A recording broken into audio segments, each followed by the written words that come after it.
لیکن آپ اپنی پوزیشن واضح کرو کہ آپ شیعہ ہو یا آپ سنی ہو. آپ تو ایک طرف ہو جاؤ نا. محرم میں اگر آپ مرثیے لگا کے گھوم رہے ہو گاڑیوں میں, اٹ مینز آپ سنی نہیں ہو. آپ نبی صلی اللہ علیہ وسلم کی حدیث ہے ہمارے پاس, ہم اہل سنت والجماعت ہیں, ہم سنت کو فالو کرتے ہیں. تو سنت کیا کہتی ہے؟ میتوں پہ گریبان چاک کرنا, میتوں پہ چیخ و پکار کر کے رونا. آپ نے فرمایا لیس منا, وہ ہم میں سے نہیں ہے. اور اس عمل پہ آپ صلی اللہ علیہ وسلم نے لعنت فرمائی ہے. لوگ کہتے ہیں حسین کی یاد میں رونا نبی کی سنت ہے. نبی صلی اللہ علیہ وسلم کو جب جبریل نے بتایا کہ حسین شہید ہوں گے, آپ روئے, اس لیے کہ اس وقت آپ کو یہ خبر ملی تھی. لیکن کیا ہر محرم میں آپ نے رونے کا پروگرام کیا ہے, یا صحابہ کو بیٹھ کے باقاعدہ رلایا ہے آپ نے؟ کیا ہو گیا بھائی؟ آپ کو بھی جب کربلا کا واقعہ کی خبر ملی, آپ کی آنکھوں میں آنسو آ جائے, یہ نیچرل ہے, یہ حسین سے محبت کی علامت. لیکن ہر محرم میں باقاعدہ بٹھا کے رونے کا پروگرام کرنا, یہ حسین سے محبت کی علامت نہیں ہے, بلکہ شریعت میں ناجائز ہے یہ غموں کو بڑھانا. یہ کہاں سے جائز ہو گیا؟ جتنے اعتراض بندے محرم پہ کرتے, اللہ اپنے گھر بلا کے محرم سے پہلے جواب دیتا. لے جی دلیلیں پڑھنے لگا. محرم میں سب سے پہلا اعتراض, ادھر محرم کا چاند طلوع نہیں ہوگا, یا آپ کو کہیں نہ کہیں سے کوئی نہ کوئی مولوی کہیں نہ کہیں سے آوازیں بلند کرنا شروع کر دیں گے کہ ہمیں بات سمجھ میں نہیں آتی, امام حسین شہید ہو گئے تو یہ شیعہ قوم سڑکوں میں بازاروں میں جلوس نکال کے یہ اپنے جسم کاٹتے ہیں, یہ زنجیر مارتے ہیں, یہ ماتم کرتے ہیں, یہ خون بہاتے ہیں. یہ سب کچھ تو قرآن میں کہیں نہیں لکھا, بلکہ ان کو حجاج کرام پوری دنیا سے حجاز مقدس پہنچ گئے. حج کی تیاری شروع ہے. جی لاہور آنکھوں کے سامنے ہے. میرے واجب الاحترام برادر نوید صاحب تشریف فرمائے, دعا لینے کی خاطر کو. بندے حج مسلمان ہو کے کرتے, انہیں حسین سمجھ میں آ جاتا.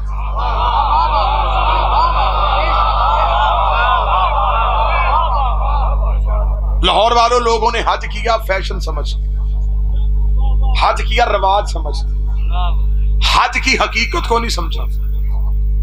اللہ نے محرم سے چند دن پہلے بندے اپنے گھر بلا کے ان سے پریکٹیکل کروا کے انہیں حسین سمجھایا. اب آپ کی یہ واہ واہ جو ہے نا, یہ داد جو ہے, یہ خشک داد ہے. وہ اس لیے کہ ابھی تک میں نے دلیل نہیں دی. رائتی نمبر لینے کا میں کبھی بھی زندگی میں حقدار نہیں رہا کہ آپ رائتی نمبر دیں. بات آپ سمجھیں گے پھر داد آئے. اب لوگوں نے حج کیا, میں نے کہا کہ اللہ نے گھر بلا کے حسین سمجھایا. جتنے اعتراض بندے محرم پہ کرتے, اللہ اپنے گھر بلا کے محرم سے پہلے جواب دیتا. لے جی دلیلیں پڑھنے لگا. محرم میں سب سے پہلا اعتراض, ادھر محرم کا چاند طلوع نہیں ہوگا, یا آپ کو کہیں نہ کہیں سے کوئی نہ کوئی مولوی کہیں نہ کہیں سے آوازیں بلند کرنا شروع کر دیں گے کہ ہمیں بات سمجھ میں نہیں آتی, امام حسین شہید ہو گئے تو یہ شیعہ قوم سڑکوں میں بازاروں میں جلوس نکال کے یہ اپنے جسم کاٹتے ہیں, یہ زنجیر مارتے ہیں, یہ ماتم کرتے ہیں, یہ خون بہاتے ہیں. یہ سب کچھ تو قرآن میں کہیں نہیں لکھا, بلکہ ان کو بہتر سے بہتر حل ہم بتاتے ہیں. اس کا سب سے بہتر حل یہ ہے, گھروں میں بیٹھنا چاہیے, باوضو ہونا چاہیے, قرآن پڑھنا چاہیے, شہدائے کربلا کو بچنا چاہیے, نمازیں پڑھنی چاہیے, شہدائے کربلا کو بخشنی چاہیے, انہیں ثواب پہنچانا چاہیے.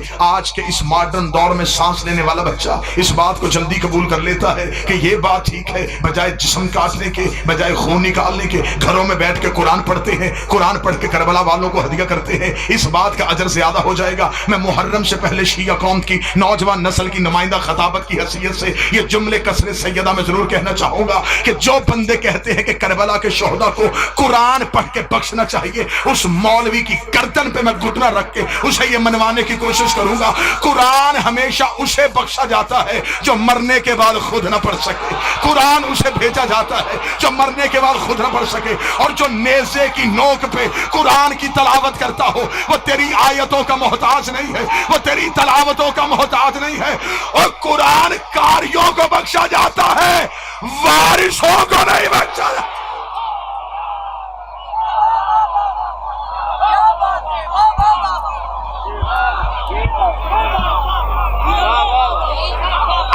دلیل ہاتھ سے دینے لگا ہوں. بسم اللہ سے بسم اللہ. ہمیں دنیا کے عقیدے سے کوئی سروکار نہیں ہے. ہمیں دنیا کے عقیدے سے کوئی سروکار نہیں ہے. اس کا مالک جو شاہ سادہ نہیں ہے. دشمن دارا اور تجھے کیا چاہیے؟ کوئی لعنت سے بڑا اور کوئی ہار نہیں ہے. پنجاب کھول کے مولانا سلام پیش کرو. حسینیت زندہ باد زندہ باد مردہ باد مردہ باد. بولا بولا تکبیران علی بسم اللہ. کوئی بیداری چاہیے. قرآن مرنے والے کو بخشا جاتا ہے, زندہ کو نہیں. اچھا چل, ہمیں اعتراض قبول ہے, ہم بڑے اعلیٰ ظرف لوگ ہیں, ہم اعتراض قبول کرتے ہیں, لیکن ہم اعتراض کا جواب اعتراض کی صورت میں دیں گے. آپ نے 15 لاکھ روپیہ خرچ کر کے اللہ کے گھر کا طواف کرنے کا ارادہ کیا. آپ اللہ کے شہر میں پہنچے, آپ نے لبیک اللہم لبیک کی صدا دی. میرے اللہ, تیرے بندے تیرے گھر میں حاضر ہو گئے, بتا ہمارے لیے کیا حکم ہے. خدا نے کہا وہ پہاڑی ہے صفا, وہ پہاڑی ہے مروہ, ان کے درمیان دوڑ کے آؤ.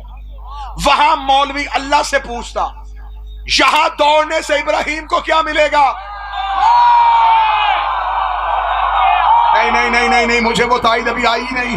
میرے اللہ, یہاں دوڑنے سے حاضرہ کو کیا ملے گا؟ اس سے بہتر نہیں ہے کہ ہم اپنے شہر سے تو آ گئے ہیں, ہم تیرے گھر کی دیوار کے ساتھ بیٹھ کے قرآن پڑھ کے ابراہیم کو بخشتے ہیں, نفل پڑھ کے حاضرہ کو بخشتے ہیں. لیکن خدا نے کہا رکھو اپنی باتیں اپنے پاس.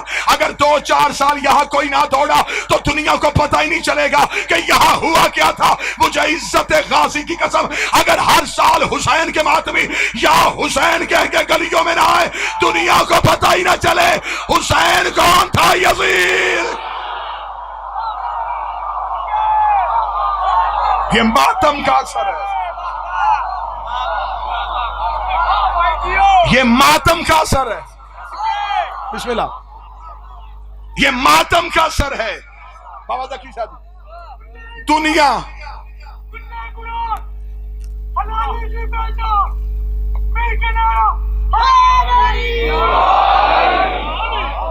یہ ماتم کا موج پیر جہانی ہے. دنیا کو تمہاری تعداد سے خوف نہیں آتا, تمہارے ماتم کی جھنکار سے خوف آتا. اچھا, پھر حسین کے ماتم کا عجب معجزہ ہے, چھری کہیں چلتی ہے,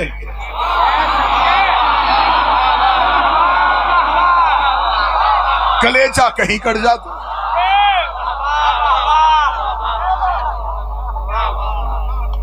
یہ جو تو نے ہمیں مشورہ دیا تھا, ہم بڑی محبت سے مشورہ واپس دے رہے ہیں. محرم تو بعد میں آنا, ذی الحج پہلے.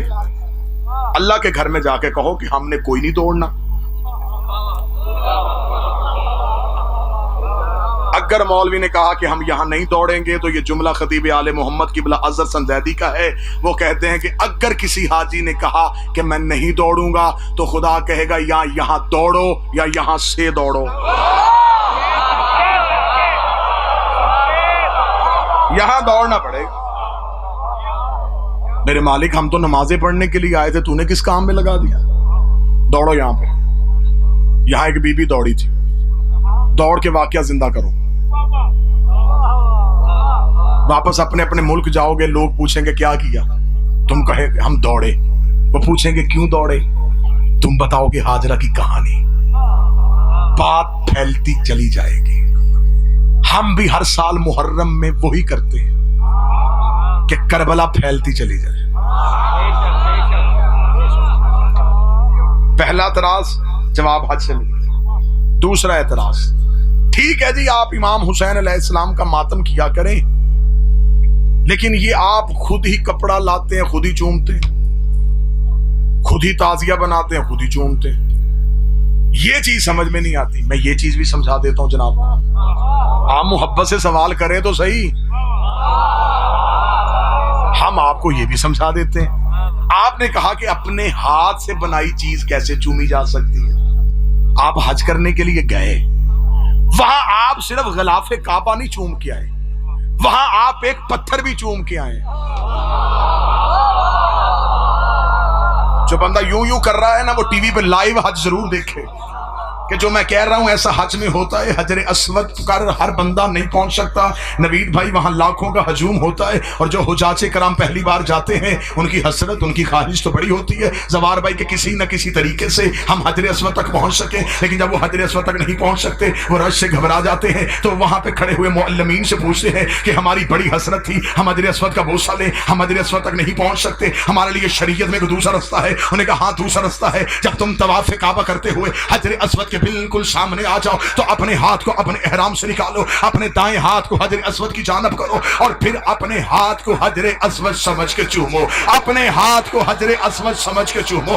رکھ مولوی کے سر پہ قرآن, چوما ہاتھ تھا, ثواب حجر اسود کا کیسے ہو گیا؟ وہ کہتے چومتے ہم ہاتھ ہیں لیکن ذہن میں حجر اسود ہوتا ہے, اور چومتے ہم تعزیہ ہیں, ذہن میں روزہ حسین.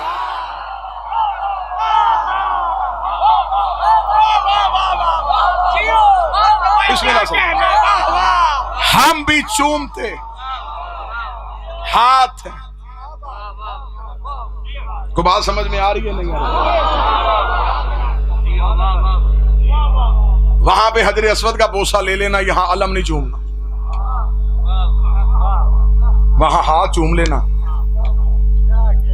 یہاں تازیہ نہیں چومنا. اچھا ٹھیک ہے جی, ہم مجلسوں میں بھی آ جائیں گے, علم کا احترام بھی کر لیں گے, لیکن ایک بات جو ہمیں بہت چبھتی ہے جی وہ کیا ہے؟ آپ صرف آل محمد کی باتیں کیا کریں, نہ کیا کریں.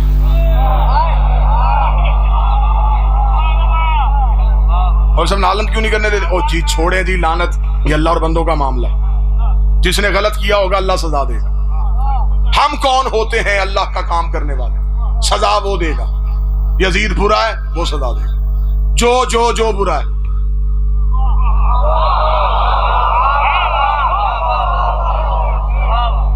اللہ سزا دے گا.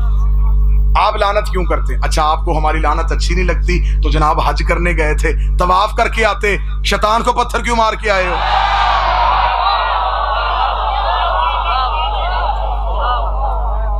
وہاں بھی کہہ دیتے میرے اللہ نہیں, تیری صرف عبادت کرنی ہے, لعنت نہیں کرنی. خدا نے کہا وہ عبادت کون سی ہوتی ہے جس میں تولا ہوتا ہے, تبرہ نہیں. میری عبادت کرنی ہے تو صرف میری عبادت نہیں کرنی, میرے دشمن پہ لعنت بھی کرنی. وہاں پہ تبرہ کیا جاتا ہے, اور جن کو پتھر مار کے حاجی آتے ہیں وہاں شیطان ہے بھی نہیں. بندے پریشان ہو کے مجھے دیکھ رہے ہیں, میں پہلی بار حج پڑھ رہا ہوں, ایسا نہیں ہوتا. وہاں پر شیطان ہے, دیواریں بنی ہوئی, دیواروں کو پتھر مار رہے. میرے مالک یہاں پر تو شیطان ہے نہیں. فرمایا گھر بلا کے سمجھایا, عزت کرنی ہو اصل نہ ملے شبیخ ہی کر لینا, لعنت کرنی ہو اصل نہ ملے شبیخ پہ کر لینا. شیطان ایک ہے جس نے سجدے کا انکار کیا, مکے میں ایک نہیں.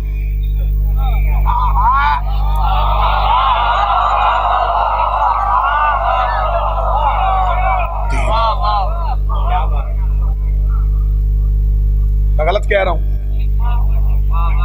وہاں بڑی جذباتی قوم ہے جی, مجھے میرا کام نہیں کرنے دیا. میں بات پوری بھی کروں گا اور دلیل سے بھی کر دوں. شیطان وہاں پہ 3 کیوں ہے؟ اس نے 3 حلیوں میں آ کے نبی کو گمراہ کرنا چاہا. خدا نے کہا قیامت تک اس کے 3 حلیوں پہ لعنت کرو. مطلب شیطان کو وہاں پتھر مارے جاتے ہیں. پتھر کیوں مارے جاتے ہیں؟ جب حضرت ابراہیم حضرت اسماعیل کو لے کے گھر سے نکلے, اس نے پہلا حملہ کیا نبی کی بیوی پہ. یہ پہلی بار اس نے آسان ٹارگٹ پہلے چنا. اسے پتا تھا کہ نبیوں کی بیویاں گمراہ ہو جاتی ہیں.